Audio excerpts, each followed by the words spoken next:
ठीक, हमने गाउस के नियम की या गाउस के नियम को हमने व्युत्पन्न कर लिया कूलाम के नियम की सहायता से। अब हम गाउस के नियम के जो अनुप्रयोग है उन अनुप्रयोग को करेंगे। गाउस के नियम के जो नियम के अनुप्रयोग है उन्हें करने से पहले हमें गाउस का जो नियम है उसके बारे में थोड़ी चर्चा करेंगे और फिर ये बात करेंगे। हमने अभी कल परसों लिखा था कि जो गाउस का नियम है वो किसी भी बंद जो पृष्ठ है उसके ऊपर लागू होता है, लेकिन हम यहाँ पर जो अनुप्रयोग में जो बॉडीज लेंगे, जो वस्तुएं लेंगे जिनकी जो आकृति होगी वो क्या सममित मतलब एक समान प्रकार की होगी। तो हम यहाँ पर या फिर किसी भी आकार का हो सकता है, इस प्रकार से कोई आकार में हो सकता है, या बिल्कुल जैसे क्यूब होगा, बिल्कुल आपका गोला होगा या वर्ताकार होगा। इन्हें बोलते हैं सममित आकृति। क्या बोलते हैं? सममित आकृतियां। और कोई भी हो सकता है टेढ़ी मेढ़ी उच्च इस प्रकार से, तो उन्हें क्या बोलते हैं? असममित। तो यहाँ पर आपकी कक्षा 12 में जो गाउस नियम के जो अनुप्रयोग से है उन अनुप्रयोग को किसी भी चालक बॉडी, चाहे अचालक बॉडी, चाहे आपकी चालक वस्तु हो चाहे अचालक वस्तु हो, उसकी सहायता से निकाला गया है और उनकी जो आकृतियां हैं उनको यहाँ सममित लिया गया है, मतलब एक समान लिया गया है। तो कुछ यहाँ बातें लिखेंगे, उसके बाद में गाउस नियम के अनुप्रयोग से उनको हम लेके चलेंगे। तो सबसे पहले हम यहाँ लिखेंगे गाउस का नियम या गाउस कथन। गाउस का नियम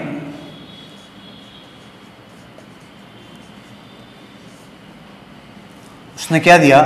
गाउस ने कि फाई इक्वल टू, यहाँ डाल दे, बंद पृष्ठ डाल दे, क्लोज एस डाल दें, तो यहाँ E dot del S equal to sigma Q upon epsilon naught. ये गाउस का नियम है और इसी गाउस के नियम को हमें यहाँ पर आगे काम में लेके चलना है और गाउस का नियम की सहायता से हमें जो सममित आकार की वस्तुएं हैं उनके कारण उन वस्तुओं से कुछ दूरी r पर जो स्थित आपके बिंदु P है, हम लेके जो चलेंगे, जो बिंदु लेके चलते हैं नॉर्मली P लेके चलते हैं, वहां पर इन सममित वस्तुओं के कारण या सममित जो आपके गाउसीय पृष्ठ है उनके कारण एक विद्युत क्षेत्र कितना होगा उनका हम अध्ययन करेंगे। तो सबसे पहले हमने गाउस के नियम का जो नियम है उसको हमने लिख दिया यहाँ पर। अब ये जो इस शर्तें हैं, नियम है कि गाउस का जो नियम होगा वो यहाँ जो सममित आकार की वस्तु होगी, तो एक दो लाइन और लिखते हैं।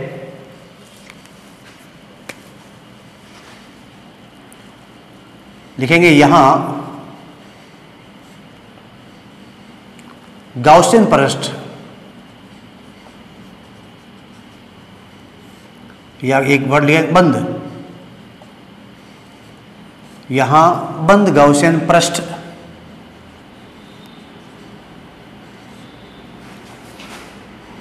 सममित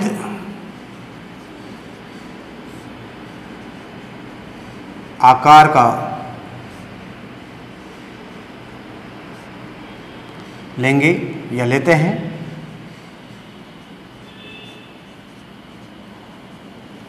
ठीक है, सममित आकार का बंद आपका गाउसियन पृष्ठ लेंगे।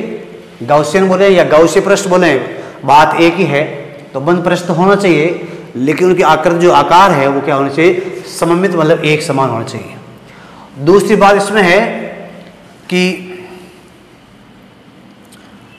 गाउसीय पृष्ठ से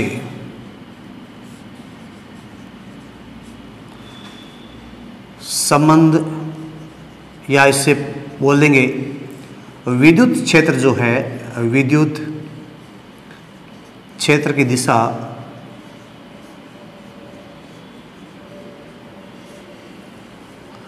पृष्ठ के अनुदेश, पृष्ठ के अनुदेश या अनुदेश का अर्थ होता है समांतर।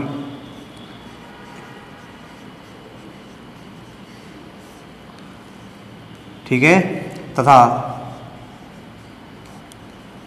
अभिलंबित होनी चाहिए, अभिलंबित होनी चाहिए।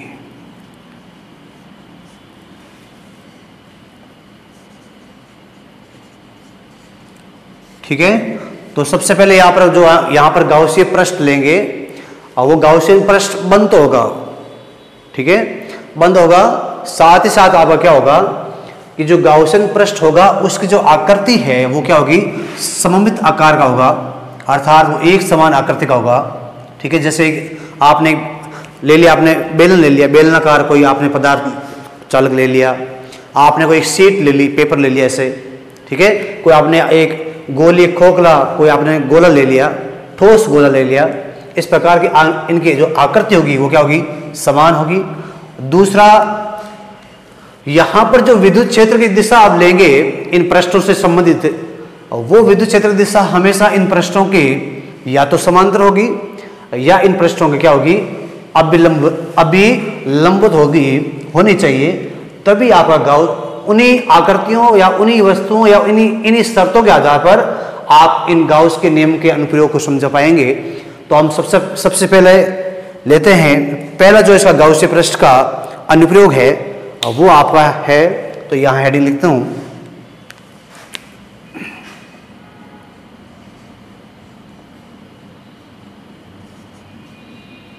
अपरिमित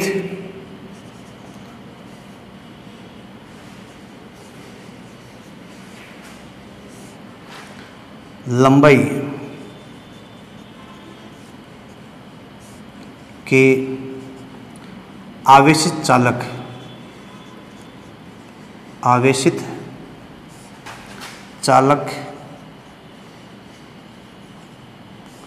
तार के कारण और विद्युत क्षेत्र की तीव्रता। तो पहला अनुप्रयोग जो इसका है, आपको विद्युत क्षेत्र की तीव्रता निकालनी है, और विद्युत क्षेत्र की तीव्रता आप निकालेंगे तो इसमें जो पहला अनुप्रयोग है वो उसमें तार क्या होगा, एक अपरिमित लंबाई का अर्थात अनंत लंबाई का होगा, जिसका कोई सिरा एंड नहीं होगा। अर्थात वो तार पता नहीं, जैसे मान लो एक हमारे पास एक तार है, तो इस तार की लंबाई इधर से पता नहीं वो तार इधर कितना लंबा है, इसका कोई सिरा एंड नहीं है, और पता नहीं ऊपर वो तार कितना जा रहा है, इससे क्या बोलते हैं, अपरिमित या अनंत लंबाई का तार बोलेंगे। तो आप एक चालक तार लेंगे और चालक तार के कारण विद्युत क्षेत्र की जो तीव्रता है उसे आप ज्ञात करेंगे। ठीक है, अब इस चालक तार के कारण जो विद्युत क्षेत्र की तीव्रता आप ज्ञात करेंगे, तो ये तीव्रता ज्ञात करने के लिए सबसे पहले आपको रैखिक आवेश जो घनत्व है या रैखिक आवेश जो वितरण है वहां थोड़ा आपको स्टडी करना पड़ेगा, क्योंकि जो रैखिक आवेश जो घनत्व होता है वो क्या होता है कि प्रति एकांक लंबाई में कितना आपका आवेश समा रहा है, कितना आपका आवेश आ रहा है, उससे क्या बोलते हैं, रैखिक आवेश घनत्व है। तो यहाँ पर रैखिक आवेश घनत्व का जो हम अनुप्रयोग करेंगे, तो सबसे पहले हम यहाँ पर एक डायग्राम ड्रॉ करते हैं, और डायग्राम ड्रॉ करने के बाद में लिखेंगे कैसे कि मानेंगे हम यहाँ पर, जैसे यहाँ पर तार है, ठीक है, और इस तार को आपने कौन सा आवेश दिया, धनात्मक आवेश दे दिया, कोई दिक्कत नहीं है इसको, आपने बिल्कुल एक समान रूप से इस तार को आपने धन आवेश या धन आवेश आपने दिया, और ये तार है कैसा, अनंत लंबाई का है, अर्थात ये तार इधर से भी बहुत लंबा है।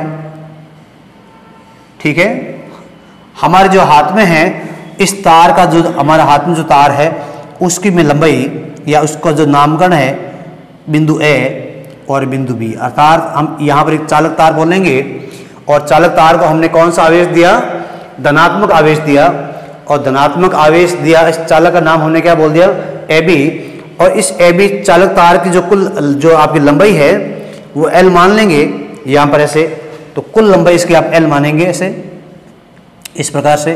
तो एल इसको बाद लेके चलें, लिख लेंगे, कोई बात नहीं, लंबाई एल का चालक तार लिख लेंगे इसको। अब क्या करेंगे आप, हमें क्या करना, इस जैसे हमने बिंदुवत आवेश के कारण दूरी r पर एक बिंदु P स्थित हुआ करता था आपका, वहां विद्युत क्षेत्र क्या आता था आपका, E = kq/r²। ये केवल एक बिंदुवत आवेश था, इससे एक दूरी पर बिंदु P स्थित है जहां विद्युत क्षेत्र कितना आपका E = kq/r²। तो एज इट इज हमें वैसे निकालना है। यहां पर क्या है, बहुत सारे आवेश है और एक रेखा के ऊपर आवेश है। तो आपने रेखिक आवेश घनत्व तो पढ़ा, तो यहां पर क्या करेंगे, एक बिंदु यहां P ले लेंगे और ये स्विच बिंदु P, इस बिंदु P को लेने के बाद में यहां से इसकी AB चालक तार के बिल्कुल आधे भाग से लगभग यहां से इसको आप मिलाएंगे, ज्वाइन करेंगे इस प्रकार से, और आप बोलेंगे यहां से इसकी दूरी कितनी है, r है। कितनी दूरी है, r, और इस बिंदु का नाम आपने क्या दे दिया, इस बिंदु का नाम आपने P दे दिया।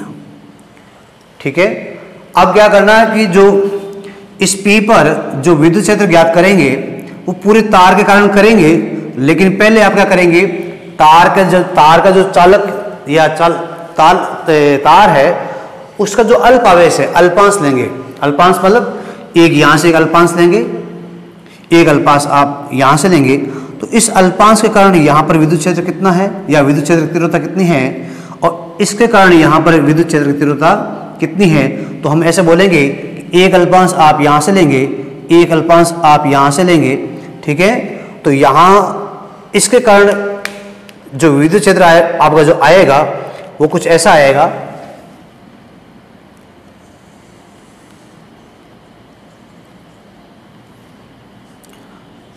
वो इधर जाएगा और इसके कारण जो विद्युत क्षेत्र आपको जो आएगा वो ऐसे जाएगा। ठीक है, अब देखिए आप क्या बिंदु P पर जो विद्युत क्षेत्र आ रहा है क्या समान दिशाओं में है। हम बोलेंगे यहां पर जितना हमारा यहां का आवेश है उतना हमारा यहां पर आवेश है। बिल्कुल जितनी ये दूरी है ऊपर की दूरी, इसको बिंदु को, इस बिंदु को यहां आप O बोल दें, जितना OB है उतना O है, मतलब L लंबाई का, ये भी L लंबाई का ऐसे बोल देंगे। तो यहां पर जो कोण बनेगा यहां पर, इसे आप डॉट डॉट करके आगे बढ़ा दें, इसे आप डॉट डॉट करके आगे बढ़ें तो आप देखेंगे ये जो कोण और ये जो कोण होगा, इसका जितना ये कोण उतना ये कोण हो जाएगा। अब देखें यदि ये अल्पांश है तो यहाँ पर जो क्षेत्र आएगा वो भी अल्पांश आएगा। ठीक है, और यहाँ ये भी अल्पांश है तो यहाँ पर भी जो विद्युत क्षेत्र होगा वो आपका क्या होगा, अल्प होगा। अब यदि पहला ये पॉइंट है, दूसरा पॉइंट ये है, इससे मैंने 1 बोल दिया और इससे आप क्या बोल देंगे, 2 बोल देंगे। बिंदु P पर और विद्युत क्षेत्र जो अल्पांश विद्युत क्षेत्र है वो एक समान दिशा में नहीं है, परिमाण में समान है लेकिन भिन्न भिन्न दिशाओं में है।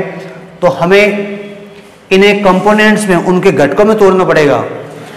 कुछ इनके घटक ऐसे आएंगे जो परिमाण में समान होंगे और दिशाओं में क्या होंगे, विपरीत। तो एक दूसरे को आपस में कैंसिल आउट कर देंगे, निरस्त कर देंगे। उनका यहाँ बिंदु P पर कोई विद्युत क्षेत्र में कोई योगदान नहीं होगा, लेकिन कुछ घटक इस पूरे चालक तार के प्रत्येक जो आपका अल्पांश आवेश के कारण, प्रत्येक अल्पांश आवेश के कारण इनके कुछ घटक क्या करेंगे, इस बिंदु P पर विद्युत क्षेत्र की तीव्रता को दर्शाएंगे। तो आपने एक छोटी कक्षा में पढ़ा, कक्षा 11 में, कि यदि यहाँ इसे आप थीटा थीटा मान लें, तो यदि मैं थीटा एंगल मान लो ये थीटा मेरा, ये भी थीटा, तो सीधी सी थीटा, ये भी थीटा हो जाएगा। तो यहाँ हमारा क्या जाएगा, यहाँ आएगा डेल E1 कोस थीटा, इसका अल्पांश, और इसका जो दूसरा लंबवत, इस अक्ष के लंबवत जो घटक आएगा वो क्या आएगा, डेल E1 इसका, अच्छा D1 को आप बांट, हाँ ठीक है, साइन थीटा। डेल E1 को आपने बांट दिया डेल E1 कोस थीटा में और डेल E कोस थीटा में, एज इट इज इसे आप बांटेंगे, वो क्या हो जाएगा, एक दूसरा आपको ये हो जाएगा डेल E2 कोस थीटा, और ये भी हो जाएगा आपका del E to sine theta. अब देखें इस बिंदु P पर, जो बिंदु आपका P है, उस पर क्या है, इस डेल E1 और डेल E2 के दो घटक क्या है, परिमाण में समान है। डेल E1 साइन थीटा और डेल E2 साइन थीटा परिमाण में समान, दिशा में क्या है, विपरीत। तो ये एक दूसरे के प्रभाव को क्या कर देंगे, खत्म कर देंगे, ठीक है। और आपके डेल E2 कोस थीटा और डेल E1 कोस थीटा दोनों क्या है, समान दिशा में है।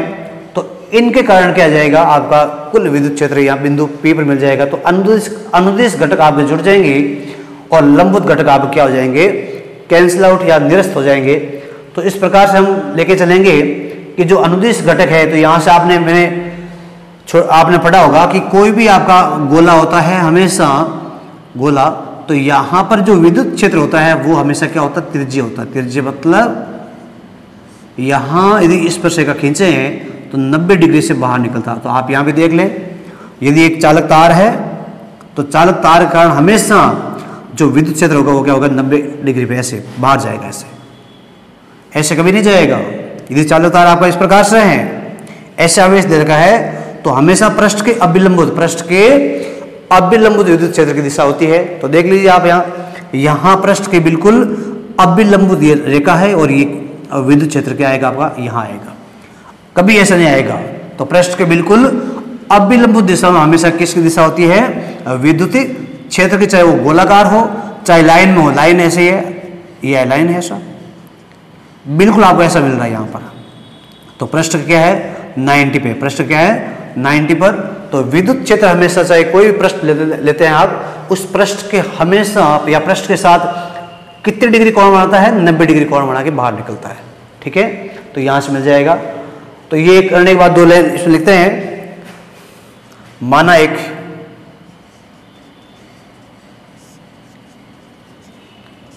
अपरिमित लंबाई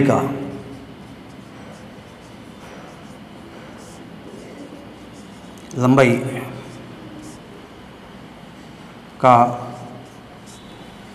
चालक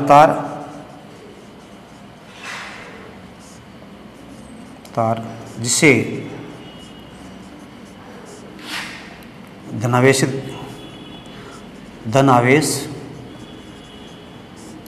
दिया गया है,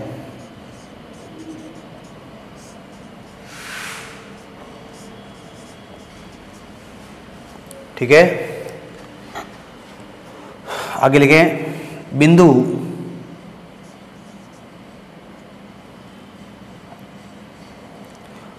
तार के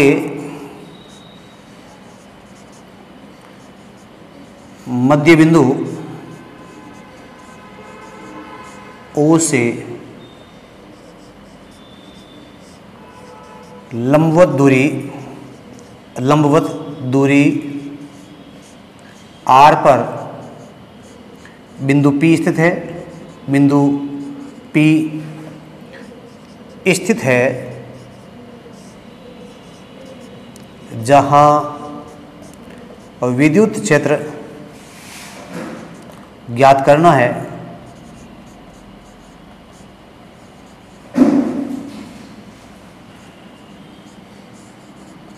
इसके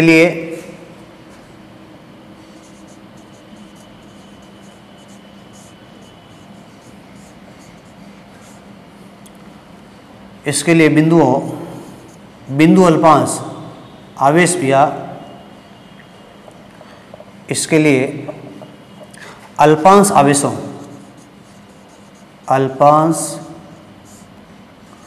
आवेशों के कारण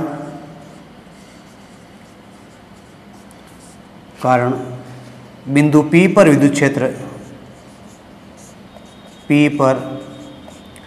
विद्युत क्षेत्र परिमाण में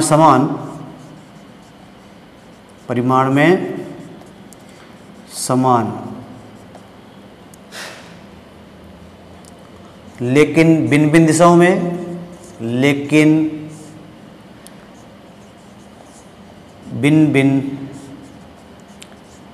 दिशाओं में, अतः इन्हें घटकों में तोड़ने पर लंबवत एवं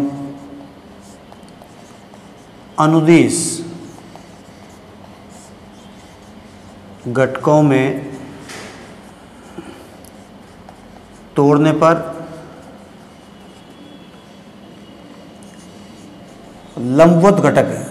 लंबवत घटक डेल E1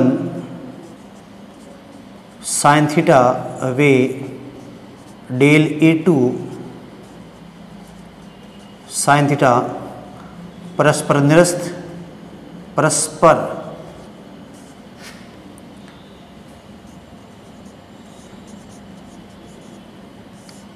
लेकिन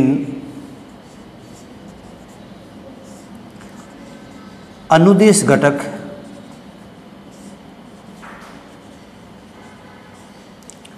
डेल E1 कोस थीटा वे डेल E2 कोस थीटा परस्पर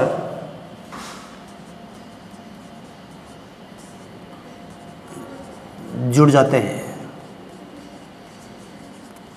तो ये यहाँ से यहाँ तक की कहानी पूरी हुई, लेकिन अभी हमने विद्युत क्षेत्र ज्ञात नहीं किया। अभी हमने ये बता दिया कि यदि अपरिमित लंबाई का कोई चालक तार होता है तो चालक तार के कारण यदि इसका एक अल्पांश ले लिया जाए, अल्पांश या अल्प आवेश ले लिया जाए, इसका एक छोटा टुकड़ा ले लिया जाए, तो उसके कारण यहाँ विद्युत क्षेत्र कितना होगा, यहाँ के कारण कितना होगा। तो छोटे छोटे अल्पांशों के कारण कुल यहाँ विद्युत क्षेत्र कितना होगा, उसके बाद समाकलन करेंगे, वो निकालेंगे, आगे करेंगे।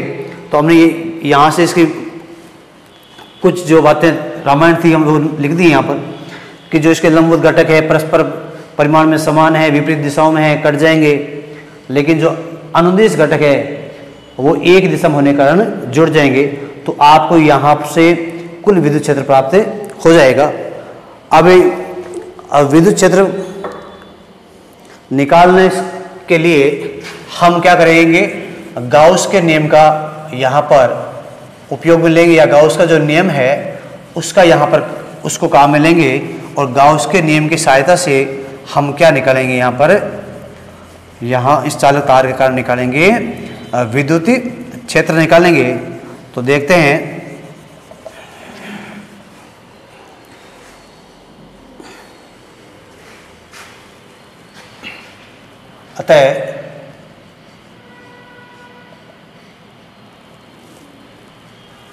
अतः माना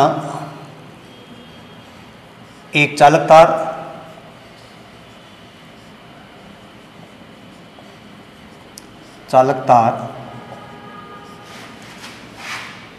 जिसकी लंबाई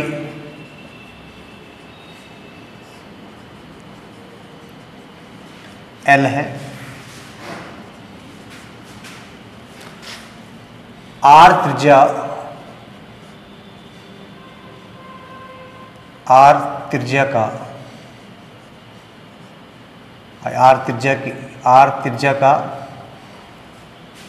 त्रिज्या के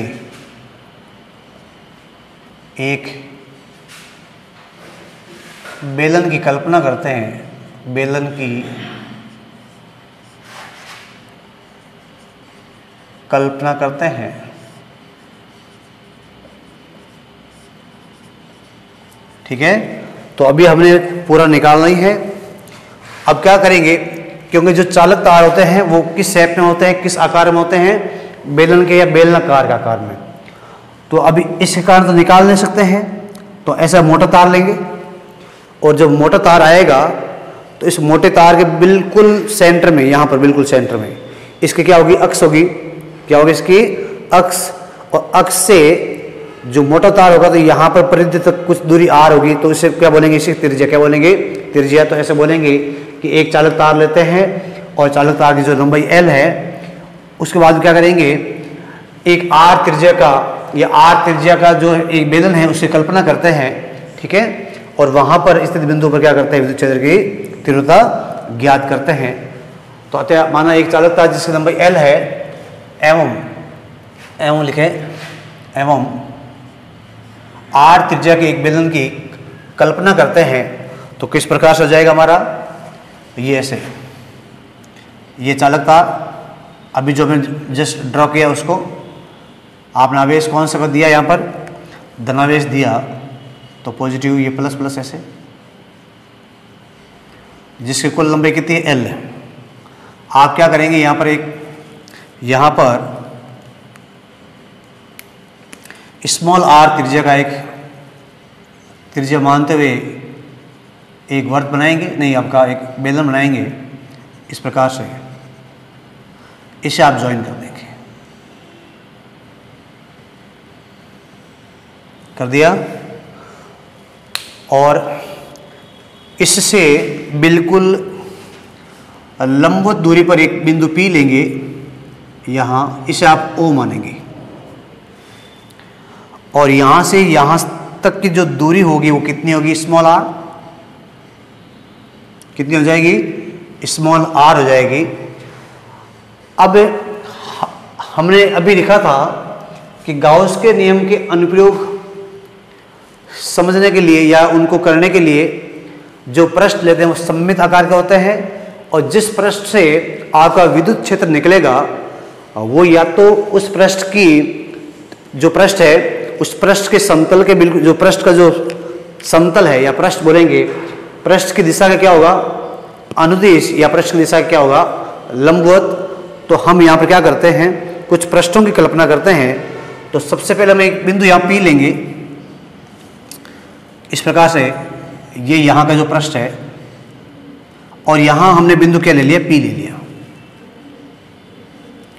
अब देखते हैं, जब त्रिज्या R आपने ड्रॉ कर दी इस प्रकार से कि त्रिज्या R का आपने एक बेलन ड्रॉ कर दिया, बेलन आपने बनाया, त्रिज्या R का एक जब बेलन आपने बनाया इस प्रकार से ये, तो यहाँ इस बिंदु को आप क्या बोलेंगे, A भी बोल दें, ये A बोलें इसको, इसे आप B बोलें, और इसकी कुल जो लंबाई है वो कितनी है, L है,